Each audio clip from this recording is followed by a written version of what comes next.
Hey everyone, welcome to today's podcast. We're talking about calories and weight loss. We have been so conditioned to fixate and focus on calories to lose weight, and we want to talk about it in a little bit more of a robust way, and I think this is going to help you out. So calories matter, okay? So I want to just start off by saying that calories absolutely matter. Your weight is really a reflection of the average calories you're consuming. It's kind of a simplistic, easy way to start focusing on your weight. But what you have to understand is that you've really have been conditioned to think about your weight almost solely as calories, because on a very, very technical level, a calorie is a calorie, okay? But in the real world, it's a much different story. And the more you understand this, the more you set yourself up for success. Because I'm going to guess that at this point, if you have wanted to lose weight, that you have at some point tried tracking calories, counting calories, paying attention to your calories and lowering them down so you can lose weight. And you do it for a little bit, and then you always ultimately end up going back to the same weight or more, okay? Which is to say that you go back to the same calorie consumption or more.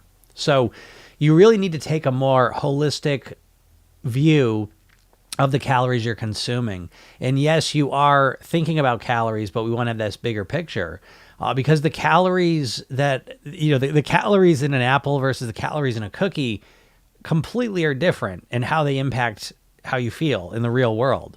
So yes, on a scientific level, if you ate 100 calories of cookies or 100 calories of apples, technically that part's the same thing. But where things get interesting is how those different packaging of calories impact you. And I'm sure you've had the experience that for the average person, 100 calories of apple isn't going to make you want to eat 20 more apples. Whereas 100 calories of cookies, you tend to want to eat a lot more cookies. So we can't just take calories and put them in a vacuum, because in the real world, how these calories are packaged is going to impact how many of these calories you ultimately end up eating. So this is what gets us into a deeper conversation of the quality of the calories that you're consuming has got to be part of what you're doing, because once you start appreciating the quality of the calories that you're consuming, now you're able to strategically set yourself up so that you're more satisfied from the calories that you ate. And so we want to look at the broader picture. And part of this is really understanding a thing called the food matrix, that the calories are one piece of the puzzle, but how we absorb them or what they do in our body has a lot to do with the form we take it in. So a cookie is a not natural food matrix, right? We've taken processed flour, processed sugar, other processed things, put them in together and cook them. Okay. So that's not a natural food matrix. Whereas an apple, fruits, greens, beans, these are all natural food matrices. The calories come in a food matrix that has been evolved over millions of years in a natural environment.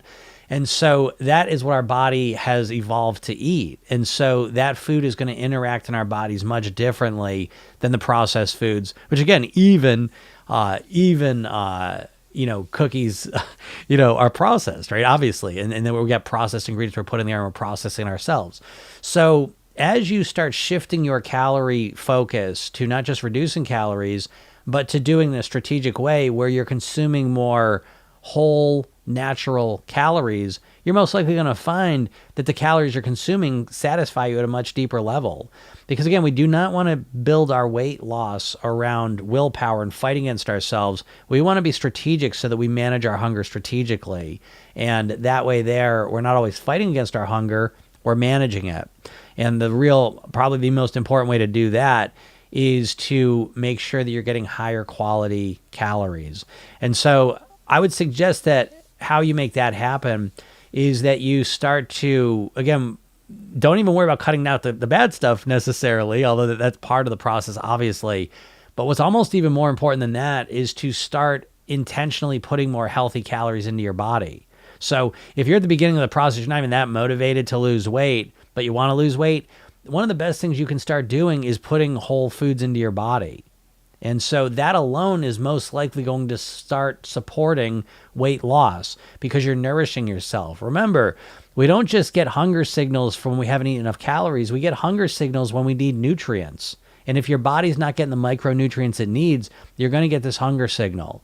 So even if you don't reduce or stop eating the unhealthy calories, the processed food calories, if you just start eating more natural foods, you start to satisfy some of those micronutrient needs. And that satisfies your hunger more, and that makes it easier to eat better. Okay, so again, we could talk about calories all day and food and nutrition all day long, but this is the basic idea, is to start to see your calories in a more holistic way so you see the bigger picture, because it's not just the calories you bring in your body. Again, because on a technical level in a lab, that may be true, but in the real world, again, the calories do impact you differently. So start paying attention to that, and I think you're going to find this makes it much, much easier to control your eating. So I hope this helps you out. If anyone has any questions, feel free to ask them. Christina says, I'm thin, don't need this particular suggestion. Yeah, this is for people that want to lose weight. Right? That's why I'm always talking to people that want to lose weight. Now, again, that's always up to you. How much weight you may want to lose, that's your choice. What's up, Karen? Oh, I got a snuffy nose. Look at a snuffy nose here. I got a sugar cold. I swear it's a sugar cold. I ate a lot of sugar this weekend, and I instantly felt like crap the next day. So yeah, hope everyone's doing well. Recovering from Valentine's Day. I don't know how people are with Valentine's Day. If there's a lot of candy and sweets around. It's not even just having those things around too. I think a lot of times it's the suggestion. We live within a mental construct. And so all of a sudden it's Valentine's Day and it says, like, oh, it's a special occasion. That's what I fell into with Super Bowl, right? It was Super Bowl day, right? This party. And that's a piece of the puzzle too, in addition to a lot of times when it's Valentine's Day, all of a sudden there's just more of these foods around you as well. But I'm always fascinated with the mindset piece. Connie NJ says, day 2 of my TikTok journey, thanks to needing more PYT, figured out the username, I think. Oh, great. Yeah. I know I used to call this channel Program Yourself Thin. I switched it back to Jim Katsoulis. I don't know, just because. So here we are. But yeah, the podcast is Program Yourself Thin. The program is Program Yourself Thin. And I'm Jim Katsoulis. So I'm glad you found it. And yeah, it's exciting. I know I had someone wrote yesterday, like they finally downloaded TikTok so that they could watch the lives. And which got me thinking, I'm like, I know a lot of people. TikTok's got such a funny reputation, right? It's kind of this love-hate thing sometimes, but maybe, I don't know if a lot of people think it's, teenagers dancing and stuff. And it's been funny to me. I've been on social media, blocked ears from having a cold here, but I've never been much on social media. And it's been about a year and a half or so I have been, and a lot of it's been TikTok, it's funny. So, it's just funny, right? You wouldn't have thought that, right? You think about talking about weight loss and this stuff on TikTok and everything, but there's a lot of people on here, so yeah, it's interesting. But I'm glad you're here, Connie. It's funny. Let's see. That was the powdered donuts. It was the powdered donuts. There's no doubt about it in my mind. What do you think are some high protein but plant-based foods? Yeah, the highest protein plant-based foods are probably beans. You want to go on bean territory. That's going to cover you. All things have protein in it. We've been fed this bullshit about how much protein we need. And I don't know. Again, I kind of tend to think that there's a lot of money in meat. And so I think that some of that's exaggerated. Protein's important, okay? But I think to the level we think about it, it's crazy. I always joke, I think this is a funny thing, that people are so, I'm a vegetarian, pescatarian, but that's the first, what about protein? People are so freaked out about protein, but it's kind of it's like a strange how focused people are on protein. Cause it's like, have you ever met anyone in your life who's protein deficient? Like, have you ever taken a protein deficiency test? You know what I mean? For as worried as people are about protein, have you ever had that experience or even been around it? You ever even heard of a protein deficiency test? They do have them technically, but it's a very, very rare thing. So anyways, yeah, the amount of protein you may think you need is probably exaggerated for the average person. You usually do not need as much protein as you may think you do. We live in a society that overhypes the protein piece. Now, again, I'm not saying it's not important. It is.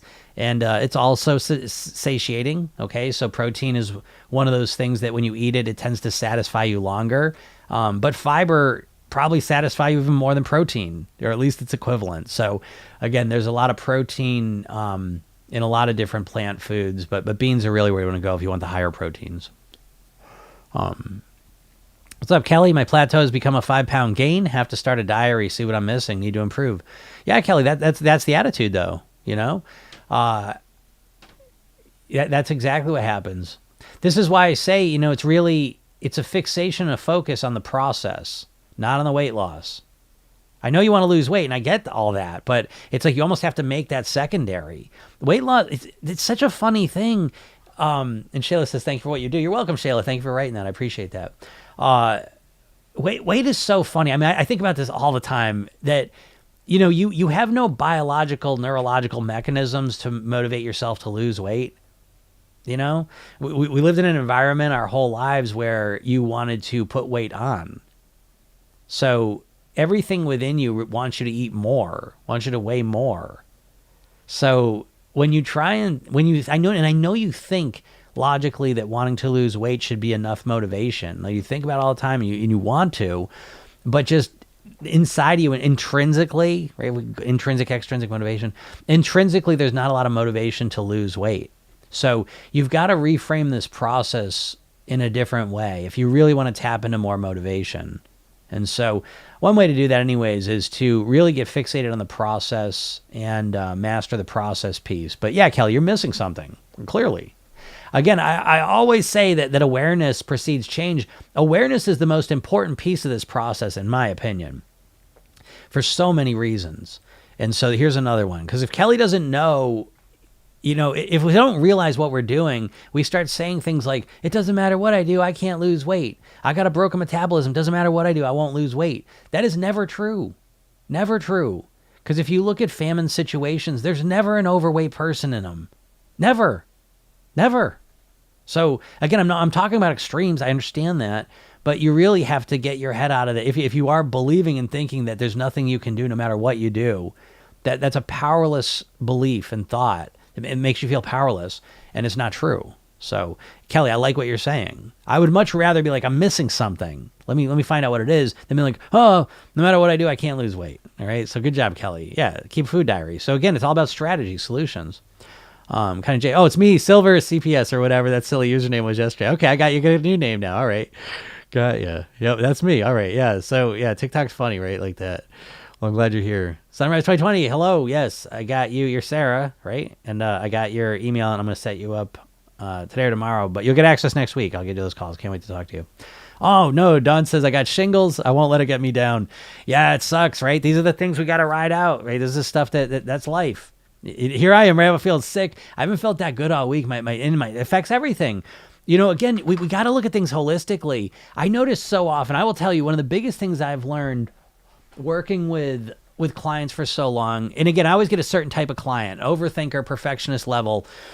And one of the biggest patterns I notice, and it's been so helpful, is that perfectionists just expect they're going to be the same no matter what the situation. And they could be, they'll get sick, really sick, like flu sick. And they'll be like, oh, I don't know what's going on. My eating's, so I've had the flu, but my eating's gotten bad. You have to look at things holistically. Yeah, when you break a foot, when you get the flu, when you get COVID, you lose a job, you fighting with your partner, all these other life situations are going to impact your eating. I know you think they shouldn't, but of course they're gonna. So, what we have to do a lot of times is we got to kind of ease off a little bit. We got to ride things out. We can't always be a gas to, foot on the pedal going 100 miles an hour towards weight loss. Sometimes you got to put other things in priority. So for Don, for you, it's really focusing on recovering. Get your sleep, drink your water, nourish your body, rest. And so, yeah, weight may not be the main focus, but if you do it that way, you'll get through it quicker. Then you get back to normal. But that sucks. I'm sorry you're dealing with that. I know it's a tough one. High cortisol and weight gain. Yeah.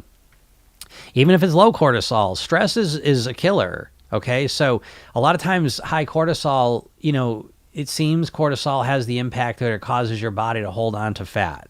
And it's a high stress response hormone. And so again, regardless if it's high cortisol or just stress, we got to deal with it. And so the high cortisol, and I'm saying this specifically because high cortisol, a lot of times what people are thinking is it's physically affecting me. It's physically causing my body to hold on to fat. And that's true.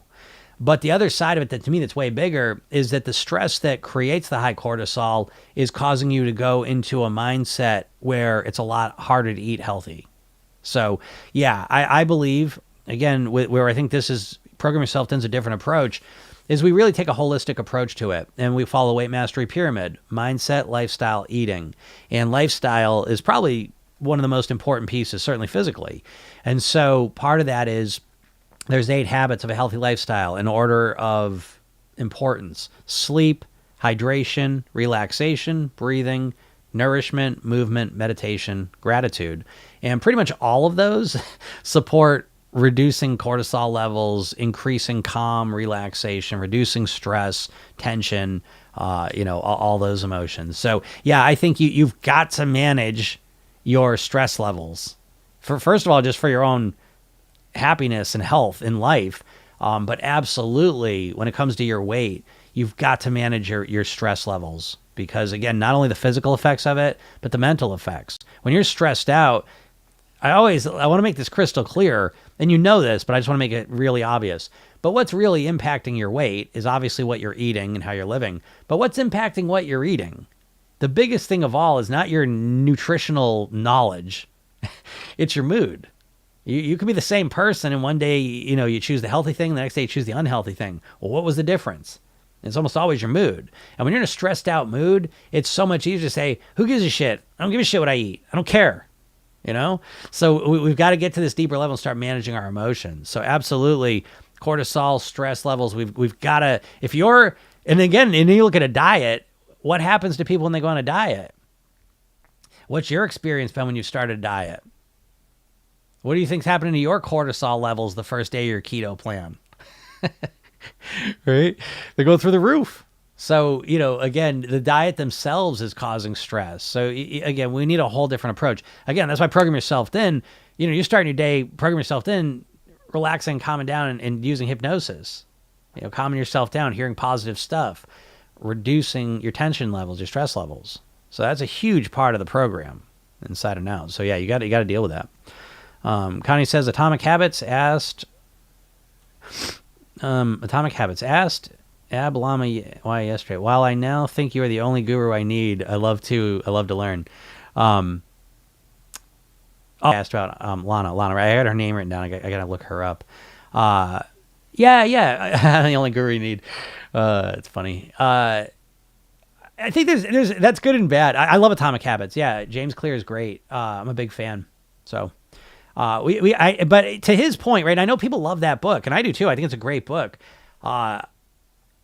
That we in Program Yourself, then there's the mindset piece, and it's 6 categories. We do motivation, self-image, habits, emotions, thinking, maintenance. But the habit piece is a huge part, because I know people love that book, Atomic Habits, because they have no idea about habits. Most people just want to change their habits. They're just kind of winging it. I'm just going to use my willpower and just change. And so there's no real understanding or strategy there. I love James Clear, and I love that book. And I know it seems amazing, and it's great, but it's kind of like kindergarten, to be honest. I'm not trying to say, I think he's amazing. I think he's brilliant. He knows a lot of things about habits I don't know. But I've studied habits like 30 years. And, again, I think I love that book. I think it's missing a whole bunch of stuff, because it's a lot of consciously oriented stuff to change your habits. And I think that's a great piece to it. But I think if you don't have the subconscious programming piece of how to program yourself to act differently, I think, you're fighting with one hand behind your back. So yeah, I'm a huge fan. I like his stuff. We cover some of those things. I take some of that stuff and I teach that in the program, because what you need, I guess what I'm getting to is that, and this is a good thing, I don't want this to sound critical, but you probably have wanted to lose weight for a long time, but you probably have no real idea of what habits even are. Do you understand the neuroscience of habits? Do you understand how to strategically influence your habits in a way that actually works with you? And most people don't. And so I hear a lot of people love Atomic Habits because it's a book that gets into the deeper levels of habits. So yeah, it's helpful. So Program Yourself Thin, we get the deeper levels of motivation, the deeper levels of self-image and identity, the deeper, senses of habits, emotions, how to deal with those, and all the rest of it. So yeah, I'm a big fan of that. Yeah, Kelly says staying positive could be I need to eat more and sleep earlier at night. Yeah, Kelly, there you go. I love what you're saying. It's the attitude that's so important. The attitude trumps everything else because the attitude leads to the results. So Kelly, again, you're taking it in NLP. There's a great presupposition we talk about all the time in the program. There's no failure. There's only feedback. So you pay attention to the feedback you're getting, and then you adjust. And so you're handling that perfectly, Kelly. And yeah, sleep is profoundly important. I'm not gonna go into it here, but sleep in so many ways. Like, again, this is one of those things where we undervalue and underestimate how important sleep is, because they've only just recently been able to truly start to understand sleep on a much deeper level.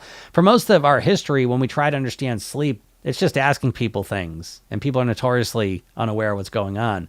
So now we're able to use fMRI machines, brain scans. We're really able to track the importance of sleep.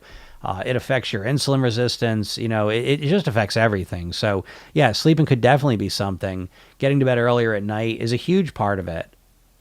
That's why I always mention sleep first, because it's the most important one, and it could be eaten more. I know, ironically.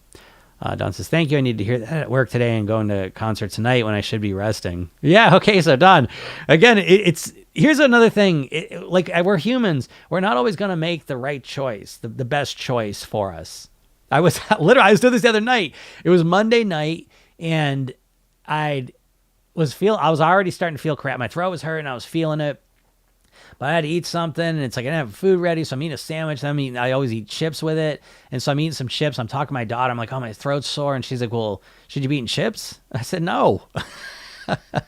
So, again, we're irrational creatures, and I'm irrational. We're all irrational, and I think that it's helpful to know that, because I'm not beating myself up for doing dumb shit. I know I do dumb shit, but I am always looking at that and setting myself up to do smarter shit in a more strategic way. But anyways, Don, yeah, I get it. Yeah, you're going to a concert tonight, right? Even when you got shingles, and that's going to deplete you more.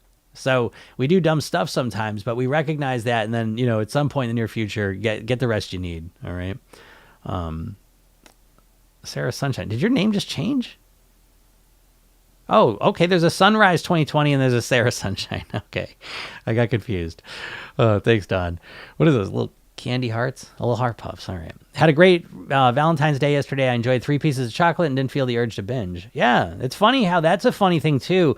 Like when you allow yourself to enjoy the food, you tend not to binge as much. Now that coincides. I mean, if you enjoy processed food, you're going to keep eating it. But again, the more mindful you are, the more you actually enjoy the food you're eating. That's a better strategy. A lot of people, they start eating the unhealthy food and they go into denial mode. And it's such a weird thing, so it's like, oh, I shouldn't eat a chocolate, but here I go, I'm eating it. But it's like you're almost eating in a disassociated way because I shouldn't do it. And so now you're not enjoying it, and you don't really get the enjoyment and appreciation out of it. So you keep on eating it. It's a weird mode we get into. So such a huge part of mastering your weight is literally eating for pleasure, eating the things you like to eat and enjoying them guilt-free.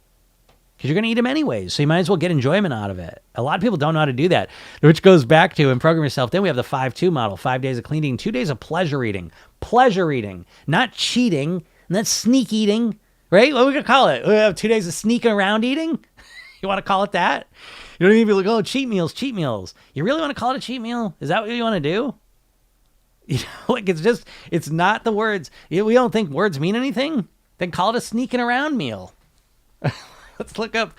I love words, right? Let's look up some other. That's funny. I've never said the sneak meal thing. That makes me laugh. But I just want to see something real quick.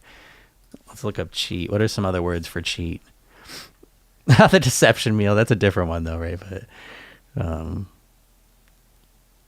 the rip-off meal, the bamboozle meal. I like sneak, anyways. I think that's more on the same link.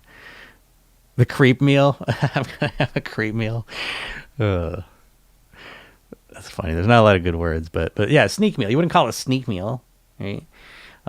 So yeah, pleasure meal is what we call it, right? Why? Because I want you to learn how to eat for pleasure. You may not know how to eat for pleasure. Imagine that. And ironically, you keep eating for pleasure, which is screwing up your weight loss, but you're not really enjoying it. It's not really pleasure, right? So it's fascinating. What's up, Danielle? She says this program is mind-blowing. Finally, after years of diet mentality, I found freedom. Yeah, Danielle's like that. Danielle's such a great example. I was talking about this yesterday, that so often when people get in the program, and if you're listening to this, you're not in the program, you've probably been struggling with your weight for decades. And one of the worst parts of the whole process is that, okay, so you haven't gotten the results you want. I get that. But you also have lots of experience and wisdom. And as a dieter, like, you never reference that, And so I love getting people that, again, everyone in my program, it's always like an overthinker. So it's just a program of smart people anyways. But it's like, I like getting smart people that have lots of experience with weight loss. They've tried lots of stuff. I'm not working with lazy people. People aren't joining my program. Oh, I've never tried losing weight before. I'm going to start. Let me start with your program. That's not how that works. I get people that have been trying to lose weight for 30 years. They tried everything. And so the beauty of, I think of the program is that you get people being able to utilize all their past history and wisdom. Just because you haven't gotten the results you want doesn't mean you don't have experience and wisdom. You just haven't figured out how to use it. And Danielle's such a great example of that, because a few little tweaks, and the tweaks are so funny to me because she's she's brilliant. She's a smart person, and she's very focused on this. But again, we're just humans. We miss obvious shit. It's weird like that. And so once she got one little piece of the puzzle, it's like, it was a big game changer. And it was funny to me even that she'd missed this, but that's always funny like that. That's another piece of coaching for so long that's always surprising, is how much us as smart human beings can miss obvious shit. And it's sometimes it's just like that one little thing, like all of a sudden you get it, and it's just like such a game changer. So, what's up, Joy? How's it going? Joy's saying hello. But I'm glad, Sarah, that you had a great Valentine's Day. And then that's a smart move. Yeah, you can eat the chocolate, eat it more mindfully, and enjoy the hell out of it. Get the pleasure out of it. Yeah, Lana Mulstein. I got that written down. I'm gonna look that up. Oh, what's up, Lorena? And I got your email about the thing. I'll email you. You know what I might have to do? I don't know. I'm going to write to my service. I'll get that fixed for you. You're so right. Lost and gained 100 pounds twice and did keto, Weight Watchers, intermittent fasting. I know Program Yourself Thin is the only way. Yeah. Connor, are you in Program Yourself Thin? I don't... If you are, you might be in the... Are you in the... You're not in the coaching thing, I'm pretty sure.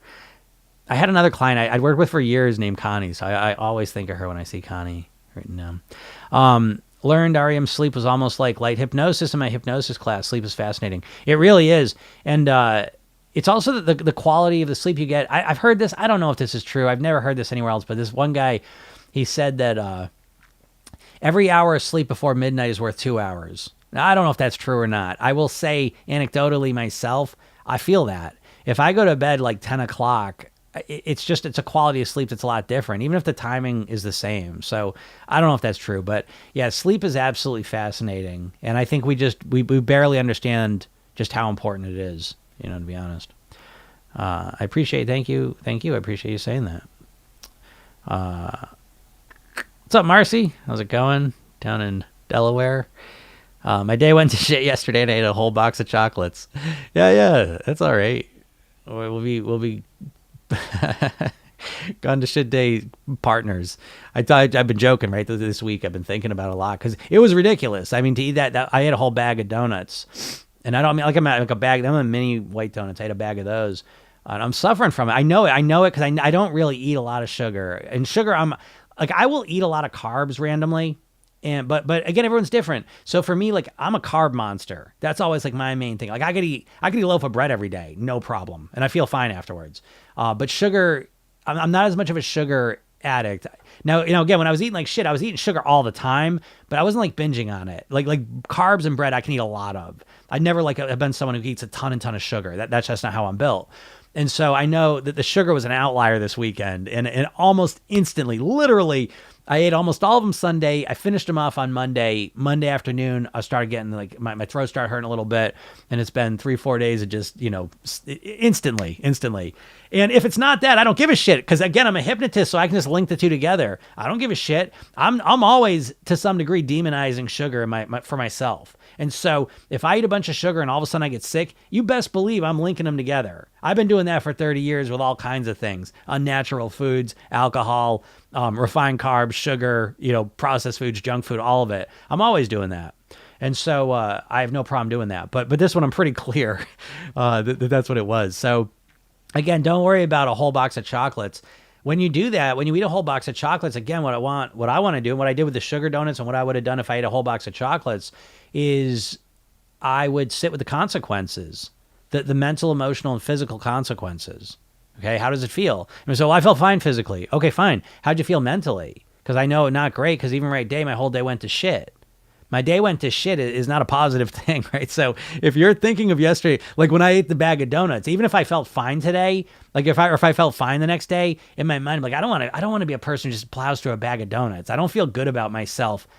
I just don't like the behavior itself. It's not a behavior I feel good about myself. I'm not proud of that behavior. It has nothing to do with anyone else. It has to do with me, myself. I don't want to be a person who just like, there's a bag of donuts and I can't stop myself and I eat the whole thing. I don't want to be that person. So mentally, the way I think of myself is I don't want to be that person. Emotionally, it just feels kind of a letdown. I'm like, wow, what are you doing, Jim? Now, again, I'm at my weight, so there's that piece. But if I'm overweight as well and I want to lose weight, now it becomes, Jesus, and it becomes this whole negative dialogue, all these negative emotions. And so I focus on that. And I remind myself that eating a box of chocolates really is not pleasurable. It really isn't when you take into account the whole thing. The 5-10 minutes you're eating it, maybe, but the big picture of the consequences taken into account, it's usually overall not that pleasurable experience. So again, utilize it. Tree Dunham. Don't beat yourself up about it. Utilize it. Use it to move forward in a better way. Lorena says, I've been binge eating almost 3 to 4 days straight, like 60-70% was unhealthy, and I got so much over kcal. Yeah, I mean, that stuff's going to happen. Now, Lorena, I don't know. I get a little blurry on people and stuff. I work with a lot of people. But if I'm not mistaken, you had been eating really well, and so this is not an unusual thing. It's called the counter-regulatory effect. So when we're really, trying to be really good with our eating, a lot of times it's followed up by being shitty with our eating. It's part of the licensing effect, the counter-regulatory effect, and a bunch of other effects, but those are the two big ones. So again, it's not a big deal. In the short, again, if you're a dieter in the short term, it's devastating, right? Because you're in your mind, you're thinking, how much weight am I going to lose this week? I'm looking at how much weight am I going to lose this year? So that makes all the difference in the world. So 3 to 4 days of pigging out and eating too much. I've been doing that. I've strung together. I mean, I haven't been eating way over calories, but definitely more than I typically do. It hasn't been the cleanest week it hasn't been a great week of eating for me. But I'm fine with it because I'm learning all kinds of stuff. I'm reinforcing lots of stuff. And so that's what I suggest to you, Lorena, is learn from it. Learn what triggered it, learn what you did, and then learn and grow from that. So next time you're more ready to avoid that. Okay. I was just doing a client call with someone, and they were saying, I'm not going in the stores for the next couple days, the supermarkets and the drugstores. And I said, well, why not? She goes, because now they take all the Valentine's candy and they put it at half off, 75% off. I can't resist it. I said, brilliant. How'd they come up with that strategy? Because last year they went in there and bought all the candy even though they said they weren't. So again, if you can get into the habit of not thinking like, oh, I'm going to start my diet and I'm just going to be perfect. You're not, because you don't even know how to be, you don't know how to be thin and healthy. You don't know how to eat well. If you did, you would have already done it. Okay. So you got to learn. And so if you get off this idea that you have to be perfect starting on day one until you reach your goal weight and realize it's a process of learning and growing and evolving, then you allow yourself to learn from your mistakes. That's one of the main mantras in the Program Yourself Thin course, is that mistakes are your greatest teachers. Okay? So, yeah, it's important.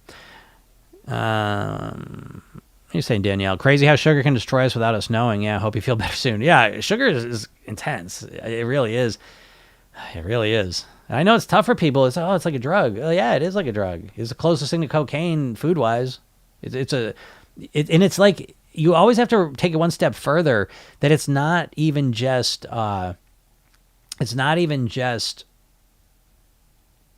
sugar. Like you think of sugar as like a natural thing, but the sugar you're consuming is not a natural thing. You couldn't make table sugar, sucrose. Like what you think of as sugar is sucrose, and it's super refined.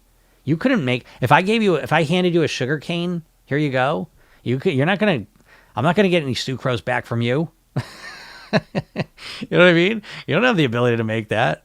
So, it's just funny to me. I say that because you need to think of like sugar, and I'm going to sound ridiculous here, but like cocaine and sugar are similar in the sense that they both start off in kind of their gross state, where if you chew coca leaves, if you have even, natural sugar, it's not going to be as addictive as refined sugar, refined cocaine, right? You got to refine these things down to a powdery substance that's super concentrated, because what makes things addictive, or at least part of it, is the time it takes between when you take it and when you feel the effect. And so because it's so processed, you get the effect much quicker. Again, studying cigarettes is fascinating for this because that's a big part of what they do. But the sugar, what makes it so addictive is that you're consuming it and you're absorbing it so fast. So you're consuming it and you're getting a spike real quick. And that spike is what you're addicted to. Or what's part of what leads to the addiction. Another part is that it lights up the same pleasure parts of your brain that cocaine does, literally. So, again, I don't tell this to shame you. And I say this is a weird place when it comes to weight is such a funny thing because it's a managed addiction. It's very unique in this way. I don't even know what another managed addiction may be. I don't even know what another one may be. Because most addictions, you can follow the abstinence model. You stop doing them completely. Food, you got to keep eating. And so it causes us to have to live with cognitive dissonance. I'll give you an example of what I mean. I'll sit here and talk about how sugar's like cocaine. And then on the other hand, I'll let my kids eat sugar. I ain't going to let them do cocaine, right? So it's an uncomfortable, awkward place to be mentally because it feels weird. But you got to get comfortable with some of that when it comes to the food and the eating, because most of us are not going to never eat sugar again. Most of us are never going to not eat carbs, refined carbs again. I just had a call yesterday with this, and I love this idea, but it's like you got to start your whole thing with saying, I don't want to be the healthiest person I can be. I don't want to be the healthiest I can be, because you don't. I don't want to never drink an alcohol. I like drinking alcohol on the weekends. So I don't want to give that up. I don't want to never eat a cookie. And so it's weird to start it off that way because we tend to think black or white. And I think the quicker you get into the gray area, the better for you. And so that's one way to do it. And speaking of gray, Deborah Gray, I ate too much sugar and steak last night and felt awful. My stomach was bloated and gassy. I'm thinking it read the sugar, but it might have been too much fat in the steak. Today I'm sitting in that feeling so I can learn from the experience. That's perfect. That's what I'm saying. We utilize it. Okay? We want to utilize these experiences, not beat ourselves up about it. If you just beat yourself up about it, you say, I shouldn't have done that. I'm a bad person. I shouldn't have done that. And you spend all your time thinking about that. You haven't changed shit. What's really dictating your behaviors is the associations you have to different foods. So I shouldn't have done that. Okay, you ate the sugar and ate the steak because you assume it tastes really good. It's really pleasurable. And so then you go and you do it. And then you say, I shouldn't have done that. You're still presupposing and assuming that it's really pleasurable, but you're saying, I shouldn't have done that, right? The only things you shouldn't do, I can't do that, I shouldn't do that thing, are things you think are enjoyable, and you're trying to stop yourself. So I'm sitting here 99% of the time, I don't want to eat a lot of sugar. I'm not stopping myself. I don't want to eat a lot of sugar. Again, the classic example, you're probably a non-smoker if you're listening to me. If you're not a non-smoker, you're probably a non-heroin addict, okay? Now, if you're a non-smoker, it's not because you're fighting off cravings all day. You're not walking around saying, I shouldn't smoke a cigarette. I shouldn't have a cigarette. You're not doing that. The way you think about cigarettes, the associations you have to cigarettes, you don't want any. Do you see what I'm getting at? This is a subconscious approach to mastering your weight. You're always taking a conscious approach and fighting against your subconscious programming. If you start going to the subconscious level and programming yourself in a new way, you automatically and naturally start craving and desiring and behaving the way to live at your goal weight. And that's a perfect example. So how do you change the associations? A lot of times it's through the wrong mistakes.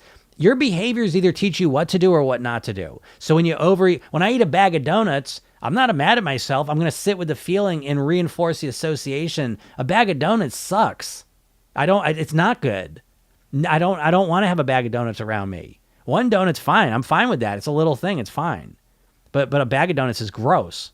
And so now that's reinforced more strongly me. So next time I get around a bag of donuts, I've got a much stronger association that's probably going to support me not doing it. And if I go and eat the bag of donuts again, I'll just reinforce it again. So yeah, great job, Deborah. That's exactly the right way to go about it, in my opinion, because you're reinforcing that, because you're reframing. Instead of eating all the chocolate, instead of eating all the steak, you start to make distinctions. I'm reading this book. This book is profound to me. I thought this book was great, and it is, but it's a lot of stuff I knew. The Dorito Effect is profound to me. Profound. I think it's so good. I love this book. And one of the phrases he says in there that it's really sinking into me is post-ingestive feedback.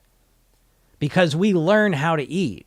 And we, again, you gotta bring us back to the natural world to understand, make any sense out of anything. And so in the natural world, we would eat something and we would feel good or bad from it. And we would learn from that, and that would inform our future food decisions.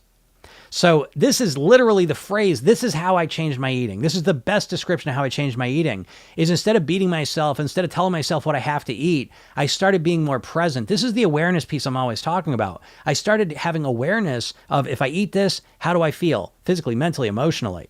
And I kept doing that over and over and over again until I got to the point where it said, again, I don't eat steak, but it's like if I ate steak, I way overate steak. What I'm saying now is, holy shit, that was too much steak. Where's the sweet spot? Half of that. This is what I'm talking about when we do the pleasure eating days. This is what we're doing. You think pleasure eating is eating all of it. It's not. Okay? The pleasure is eating a little bit of it usually, because that's where you feel the best. Again, I'll bring it back to the 3 phases of eating we always use in Program Yourself Thin. There's the anticipation, consumption, consequence. You've been conditioned in this society through tens of millions of ads, tens of thousands of ads every day you see for food are always focusing you on the anticipation and consumption of the food. Every ad you see is the food coming towards them and them eating the first couple bites. You never see in the commercials them eating the last couple bites, sitting there with the empty wrappers, the empty plate, sitting in the consequence phase. So it's up to you to start focusing on what is the consequence 5 minutes after I finish eating that food. And not just the physical consequence, because you don't even know the physical consequence, you're tolerant to it, the mental and emotional consequence. And as you start to focus on the consequence piece of it, you start to reprogram yourself. Because now you say, like for me, oh, I feel like I want some ice cream. That still happens. I want some ice cream. And if the craving's driving up, usually it's because I'm just thinking about getting the ice cream and eating the ice cream. And so what I'll usually ask, I feel like having some ice cream. How will I feel 5 minutes after I finish eating it?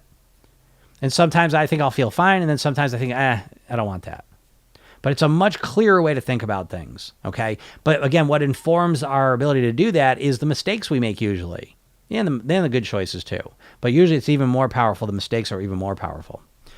Connie says, sneak around eating. It feels that way sometimes though, doesn't it? Yeah, exactly. But if you called it sneak around, it'd be more obvious. That cheat meal shit is the worst languaging. So yeah, which would you rather have? Would you rather have a cheat meal or a pleasure meal? It's you know what I mean? Like, again, I always say this, the people that say that, oh, it's just semantics, you got my permission to slap them. Because as a hypnotist, semantics, it's just semantics. You think words don't matter? Like, oh my God, they matter. I do a fresh reset every day and I let yesterday go, learning mine. And yep, that's a great strategy. Happy meal. That's a good one too. Yeah. I do the daily reset too, so helpful. Yep, daily reset's key. That's what Program Yourself Thin. That's the Program Yourself Thin technique is literally that. It's a daily reset. We use it at night. It's the redo and rehearsal technique. And we use it at night. It's a reset. That's exactly what it is. But it also allows us to learn and program ourselves from what happened to the day and then to pre-program ourselves for tomorrow. That's a great way to explain it though. Saving my pennies, doing Spark. Yeah, perfect. All right, nice. And again, remember that there is the version of it now that does not have coaching for $300, and you can even split those payments up, and that's the whole program. If anyone's interested in that. Blown away so far by the free hypnosis and hypnotic writing, soaking up all I can until I can afford it. Yeah, that's great strategy. I've been eating great and exercising. We've been stuck for a week. I just say my body hasn't caught up. Yeah, exactly. Again, if you stay focused on the behaviors, it's going to happen. You can't have great behaviors and no results. Not over a long period of time. In a short period of time you can, because again, right, weight loss is inconsistent and unpredictable in the short term. But in the long term, your weight's going to reflect your behaviors and your eating, you know? Yeah, and Lorena, yes, my eating has improved very much in the last month. Yep, the number is causing stress, of course, after the binge. Yeah, I get it. I know that's hard. I was working with someone yesterday on this one where they had... This was about alcohol, though, but they had done a dry January and had virtually no alcohol. And then February came, and they've been drinking more alcohol, and they feel like they've let everything go. You know, but I said, if you measure yourself from January 1st to now, you've drank 80% less alcohol than you typically do. What a success. You know, that's a huge success. But our brain's funny. It has a negativity bias, so I always notice the negative stuff, and it has a recency bias. We always remember the things that happened most recently. So again, we have all these biases. You got to learn how to manage them. But Lorena, look at the big picture and see what you've done overall. Recognize you're never going to be perfect. Absorb the mistakes and get yourself right back on track. And again, it's not about having a streak of, it's 3 months perfect. It's about having, being able to make mistakes, get back on track. And on the average, you're 60, 70% better. That's the way you approach it and think about it. Yep, Hummer's true. Learn from it. I'm a chemist, and I can assure you that sugar is a drug. All right. I agree, right? It's like it's literally a drug. I I'm not a scientist in any capacity. And I would say what I don't like about my brain, if I could change it, I wish I was more scientifically like gifted in a sense. Because what I have to do is I just keep reading books, especially like nutrition books. I read a lot of that, and I know I'm not getting a lot of it, but it's like I've read so many for so long now that's like it finally starts to go in a little bit. And one of the things that's really, and I think it's part of this book I'm reading, The Dorito Effect, I like, but thinking about the chemical level of things. And so that's actually something I'm starting to, I'm looking up a book, Neurogastronomy, just the deeper aspects of what's going on, I think is very interesting. So yeah, as a chemist, I would love to have your brain for a day to be able to look at the world, but it's interesting to hear you say that sugar is a drug, literally. I like hearing that because it feels that way. I had 2 cupcakes planned, but had 4, loved every minute of it. Plenty left here, but no desire now. Yeah, great.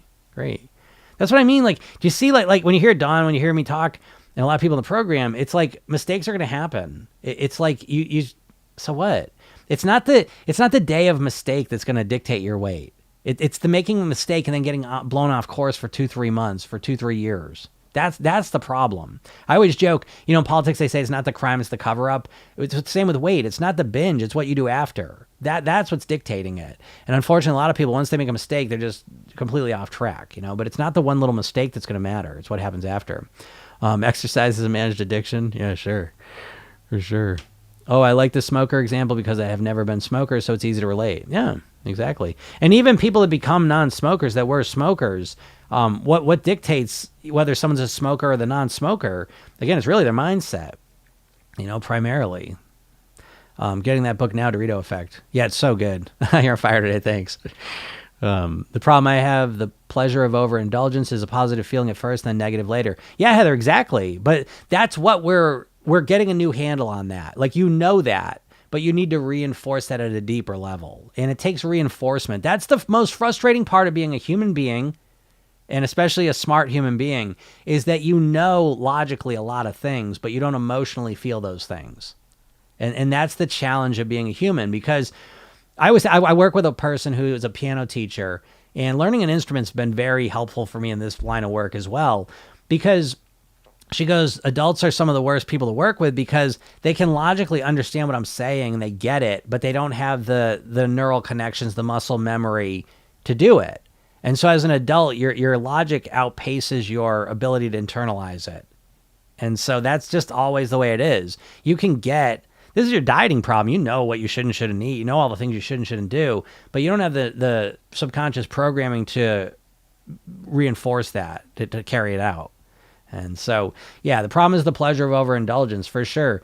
But again, you just learn from that. We've all been there. Anyone who's mastered their weight, that's what you got to get through. And what it comes down to, again, is that pleasure of overindulgence is really just in the anticipation and consumption. And the negative feeling starts not that much later. See, I think that's the big mistake people make, is they think the effect is the weight gain. Oh, I shouldn't eat the ice cream now because I'm going to gain weight. That's never going to work for you, because that negative effect is too far in the future. And so your brain just discounts it. So I will start a diet tomorrow. Don't worry about it. You got to focus on the negative consequence that starts the second you're finished eating. And as you start really focusing on that moment with all of your eating, what happens is you start to, because it's like this. It's like if whatever your favorite food is, if like as soon as you finished eating that favorite food of yours, ice cream, pizza, whatever it is, I pop out of nowhere and I whack your thumb with a hammer. How many times would it take for me to do that for you to say, yeah, you know what, I don't think I'm going to eat that, right? So again, it's like we can't, the weight's too far in the distance. We need something right away. And what's worse than me hitting you with a hammer is, again, the mental, emotional consequence of every time you do the thing that brings you further away from your goal. Right? So if you want to lose weight, every time you eat the wrong thing, instantly you feel let down, you feel discouraged, you feel frustrated. So as you start to focus on that and realize that, now I'm not saying be negative with yourself, I'm saying that negative thing's already there.